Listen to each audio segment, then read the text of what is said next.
Good morning. मैं हूं Aslam sir और मैं आज आपको पढ़ा रहा हूं विज्ञान का गेस्ट पेपर।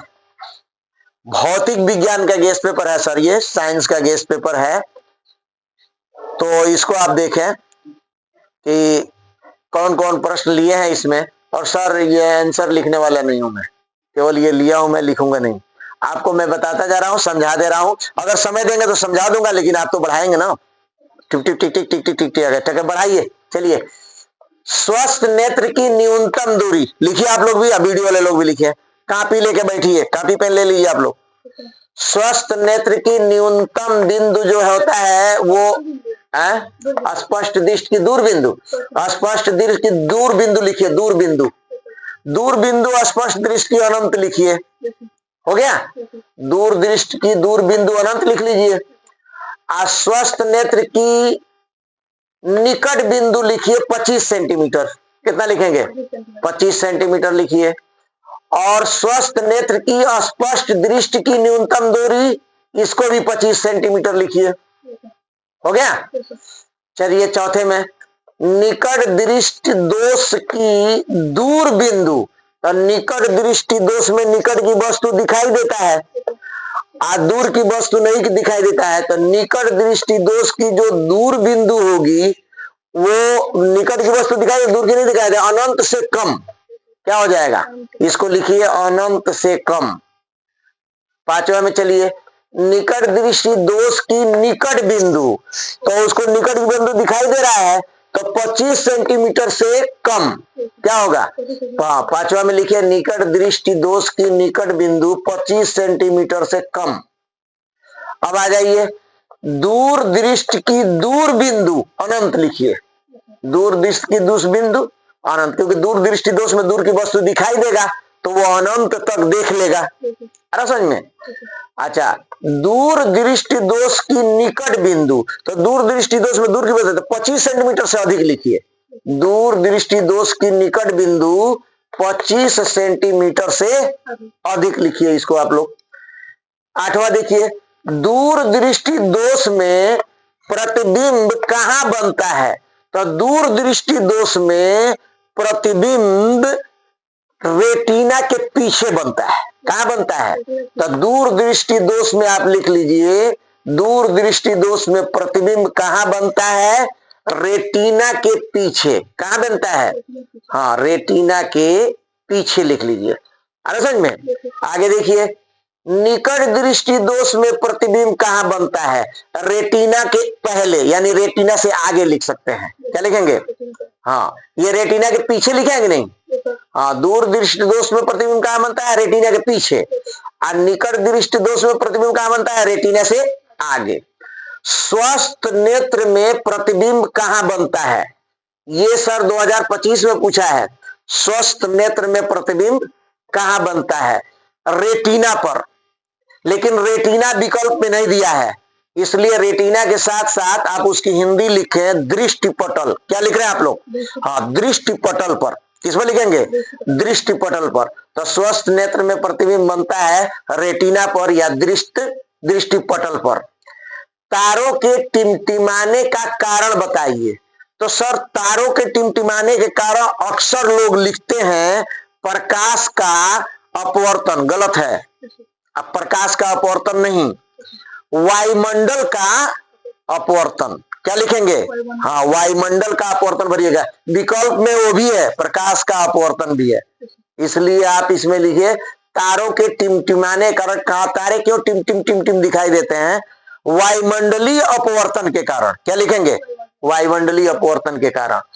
आगे आइए, आकाश नीला क्यों दिखाई देता है? आकाश नीला दिखाई देने के कारण ये होगा प्रकाश के प्रकीर्णन के कारण।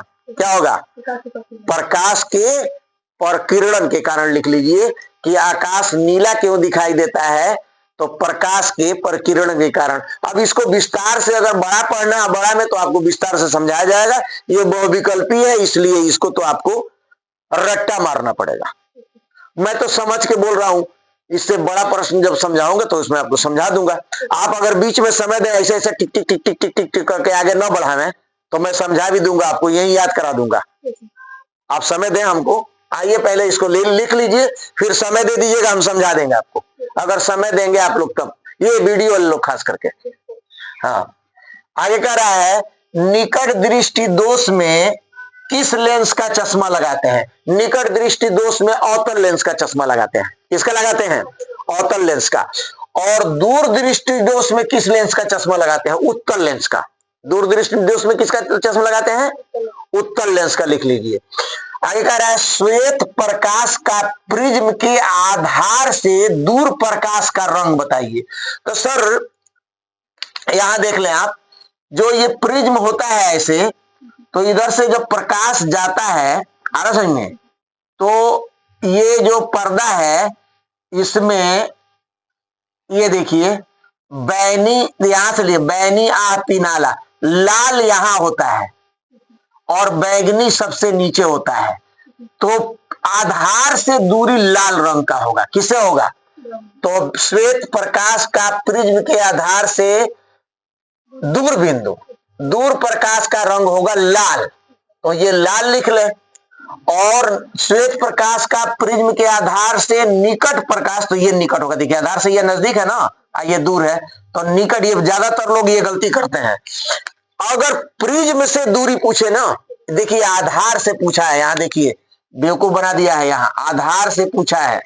जब आधार से पूछेगा तो दूर बिंदु लाल होगा और निकट बिंदु बैगनी होगी। लेकिन जब प्रिज्म से पूछेगा तो दूर बिंदु बैगनी होगा। ये प्रिज्म है, दूर बिंदु बैगनी होगा और नजदीक बिंदु लाल होगा। ये दोनों प्रश्न दो तरह से सीख लीजिए। फिलहाल इसका उत्तर लिखिए लाल 15 का, 16 का उत्तर लिखिए बैगनी। आगे देखिए किस दर्पण का दृष्टि क्षेत्र सबसे अधिक होता है? उत्तल लेंस का। उत्तल दर्पण का। किसका? हाँ, किस दर्पण का दृष्टि क्षेत्र सबसे अधिक होता है? तो यहां आप उत्तर लिखें उत्तल दर्पण का। किस दर्पण का दृष्टि क्षेत्र सबसे कम होता है? अवतल दर्पण का। क्या लिखेंगे? अवतल दर्पण। यहां लिखिए अवतल दर्पण 18 नंबर में। 19 नंबर कह रहा है सूर्य श्वेताभ कब दिखता है? श्वेताभ मतलब एकदम सफेद। तो आप उसको देखिए, सूरज को सुबह लाल दिखता है, शाम को भी लाल दिखता है। दोपहर में कब लिखेंगे आंसर? इसका विकल्प होगा दोपहर। सूर्य जो है श्वेताभ कब दिखता है? दोपहर में। 20 नंबर देखिए आंख में प्रवेश करने वाले प्रकाश को कौन नियंत्रित करता है? आंख में प्रवेश करने वाले प्रकाश को कौन नियंत्रित करता है? पुतली। कौन नियंत्रित करता है? पुतली। अंग्रेजी में कहते हैं इसको प्यूपिल या पुपिल, PUPIL। तो पुपिल जो है वो जो है सूर्य के आंख में प्रवेश करने वाले प्रकाश को कौन नियंत्रित करता है? हाँ, आप हिंदी में लिख ले पुतली। ये जो काला दिखता है पुतली या प्यूपिल। अगला देखिए कांच का अपवर्तनांक सबसे अधिक।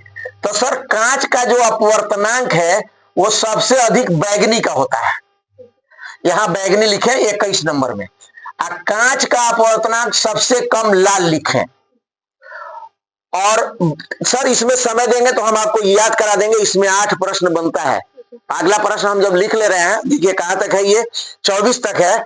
25, 26, 27, 28 4 प्रश्न और हम लिखेंगे। इस प्रश्न को हम नहीं मिटाएंगे चारों को, ये हम आपको यही याद करा देंगे। अगर आप समय देते हैं तब वीडियो वाला कट कट कट कट करेंगे, आगे बढ़ाएंगे तो नहीं बताएंगे, ये जान लीजिए। यह देखिए कांच का अपवर्तनांक सबसे अधिक लिखिए बैगनी, कांच का अपवर्तनांक सबसे कम लिखिए लाल। प्रिज्म का विचलन सबसे अधिक लिखिए बैगनी 23 नंबर में। प्रिज्म का विचलन सबसे अधिक बैगनी, आप प्रिज्म का विचलन सबसे कम लिखिए लाल। और हम अब उसके बाद लेते सर 50 प्रश्न लेने हैं। 30 मिनट बनिए, 50 प्रश्न आपको समझा दे रहे हैं। आप याद कर लीजिए, इम्तिहान आपका सिर्फ जो है 20-22 दिन है, 22-23 दिन, इसलिए आप जो है बढ़ाइए मत। लेते हैं हम अगला प्रश्न। सर देखिए अब 25 से शुरू करते हैं, 24 तक तो हो गया है।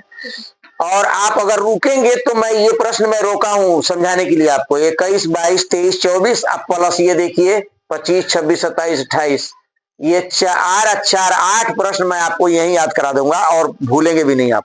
लेकिन आपको थोड़ा सा ये जो करते हैं उसको रोकना पड़ेगा वीडियो वाले लोग। आइए पहले पूरा प्रश्न समझा रहे हैं, तब ये आप अगर रुकेंगे तो समझा देंगे, नहीं रुकेंगे तो समझा देंगे, जो रुकेगा देख लेगा। क्यों?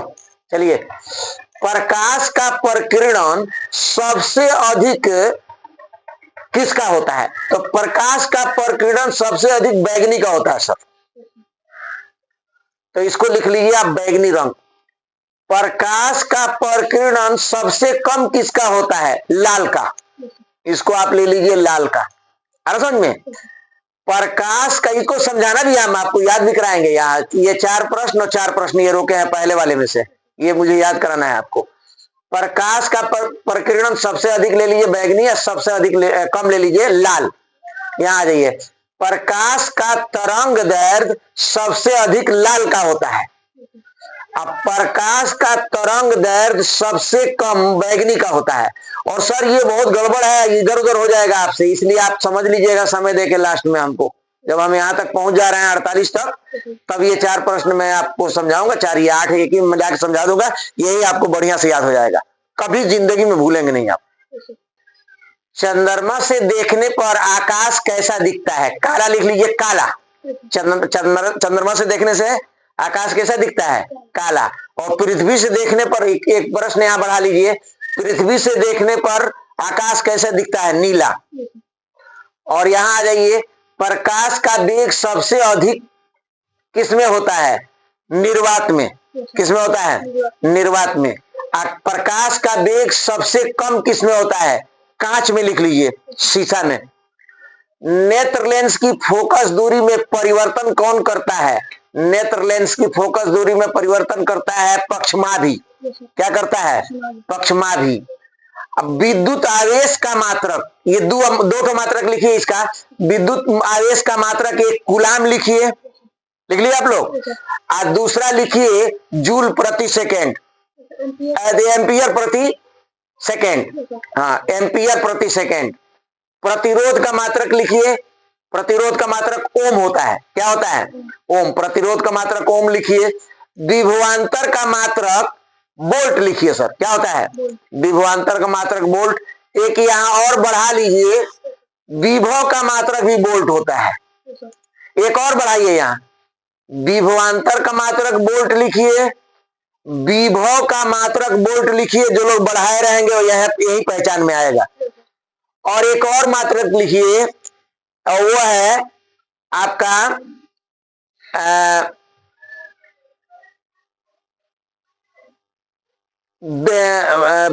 विद्युत वाहक बल। क्या होता है?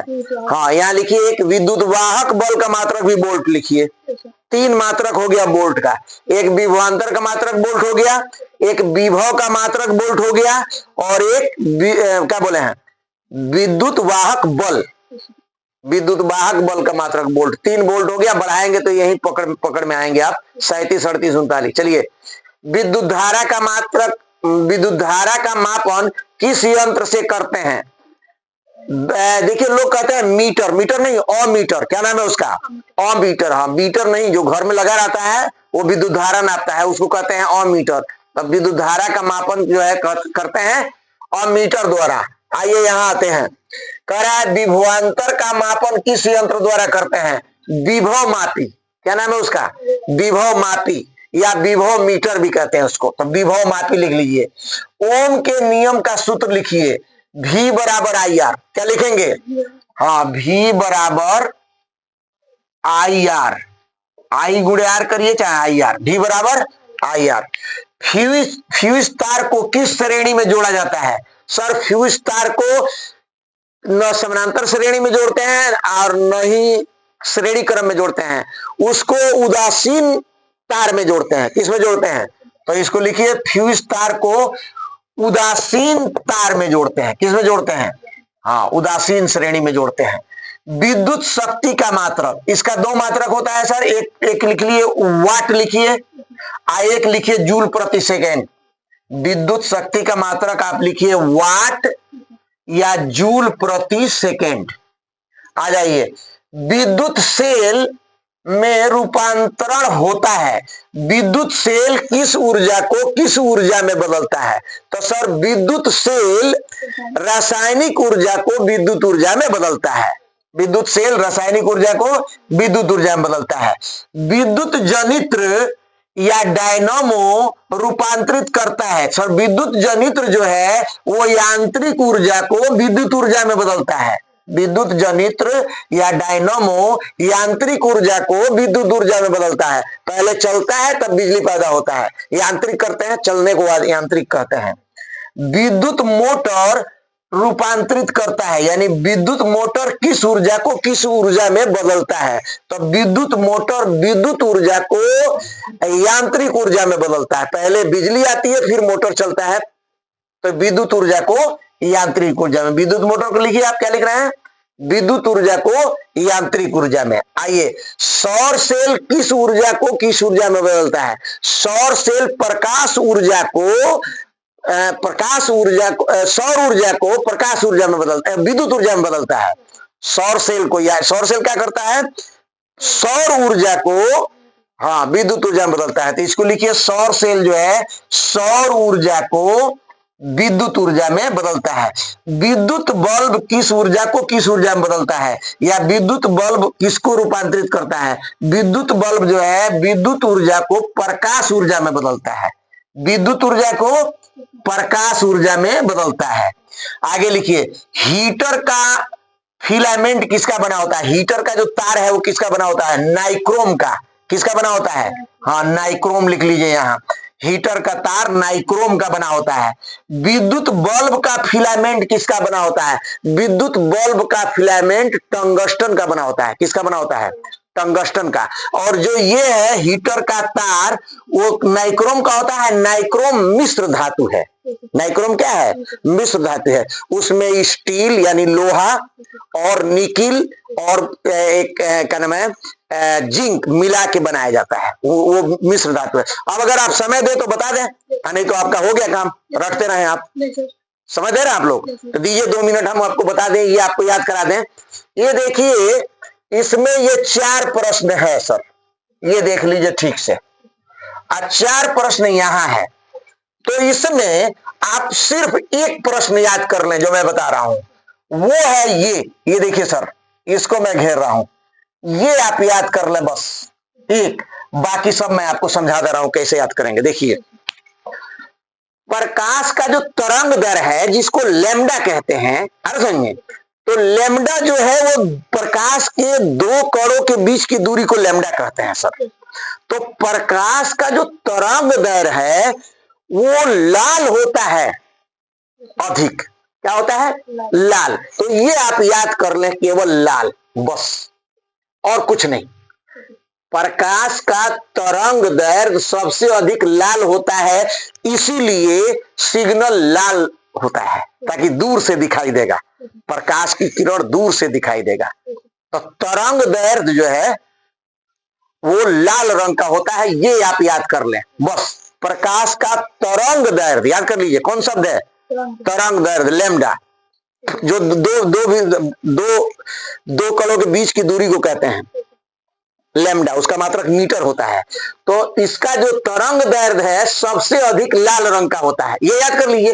तो सबसे कम बैगनी का हो जाएगा। तो सबसे कम मत याद करिए, अधिक याद कर लीजिए। सबसे अधिक लाल यानी सिग्नल वाला याद कर लीजिए, अब कम हो जाएगा बैगनी। इसके बाद कोई भी प्रश्न पूछेगा, चाहे प्रकीर्णन पूछे, चाहे अपवर्तन पूछे, चाहे विचलन पूछे, इसका उल्टा आंसर लिखिएगा। आगे समझ बढ़िया से। यानी तरंग दैर्घ्य सबसे अधिक लाल और सबसे कम बैगनी। इसके बाद जो भी पूछेगा इसका उल्टा, सबसे अधिक बैगनी या सबसे कम लाल। चाहे वो विचलन पूछे, देखिए प्रकीर्णन भी सबसे अधिक पूछे तो बैगनी, सबसे कम लाल का हो जाएगा। उसके बाद जो है यहाँ आ जाइए, अपवर्तनांक भी सबसे अधिक पूछे तो बैगनी और कम पूछे तो लाल। आप विचलन भी अधिक पूछे तो बैगनी या कम पूछे तो लाल, यानी तरंग दैर्घ्य का उल्टा। तो एक आप याद कर लें कि तरंग दैर्घ्य सबसे अधिक लाल का होता है, अब बाकी तो बैगनी हो जाएगा कम वाला।